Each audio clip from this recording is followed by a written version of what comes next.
అందరికీ నమస్తే. ఆడపిల్లని చాలా బాగా చూస్తామండి. ఎంత అల్లారు ముద్దుగా చూస్తామో, తనకి ఏం కావాలి, ఏంటి, తనకి ఏమి ఇష్టం అన్నీ ఆలోచించి చేస్తామండి చక్కగా.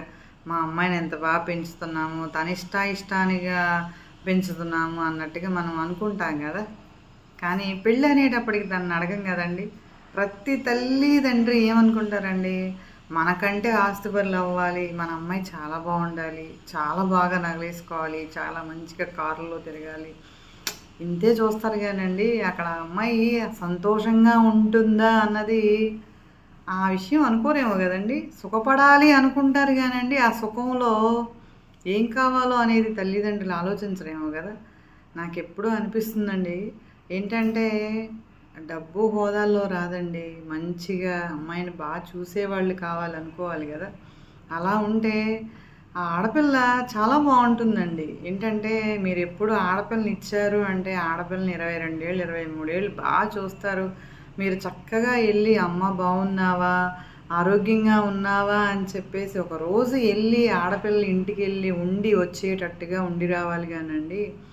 ఆడపిల్ల ఎలా ఉందో, పిల్ల ఎలా ఉందో, ఏం తిందో, తినలేదో, అక్కడ ఇంట్లో కూర్చుని బాధపడే కంటేనండి చక్కగా పిల్ల దగ్గరికి వెళ్ళే స్వేచ్ఛ కావాలి కదా.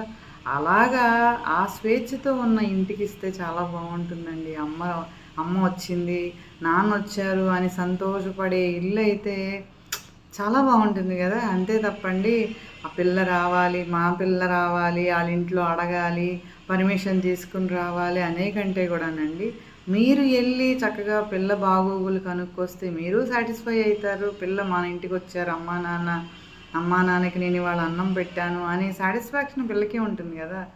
కానీ అందరూ కూడానండి ఆడపిల్ల అక్కడ పిల్ల అనుకుంటారు కానీ పిల్లకి ఏం కావాలో అన్నది ఆలోచించరేమో కదా అండి. కానీ ఎక్కడో ఉండేవాళ్ళు ఉంటారండి. కానీ 70% ఉన్నా కూడానండి 30% ఆ పిల్లని మంచిగా చూస్తున్నారా, చూడటం లేదా అనేది కూడా చాలా ఆలోచించదగ్గ విషయం కదా.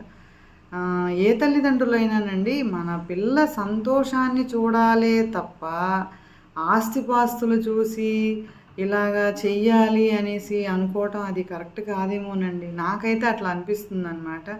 ఆస్తిలో ఏమీ రాదండి. చక్కటి అల్లుడు వస్తే, మన ఇంట్లో ఉండే అల్లుడు, మన బిడ్డలాగా ఉండే అల్లుడు, అలాంటి అల్లుడు వస్తేనండి ఆ ఇల్లు, ఆ పిల్లలు, ఆ ఇంట్లో ఎప్పుడూ సుఖంగా చాలా బాగుంటుంది కదా.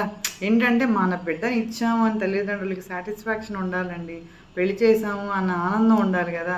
పిల్ల బాధపడుతుంది అనే దుఃఖంతో ఎప్పుడూ ఉండకూడదేమో కదా. ప్రతి తల్లిదండ్రి ఆలోచించాలి కదా.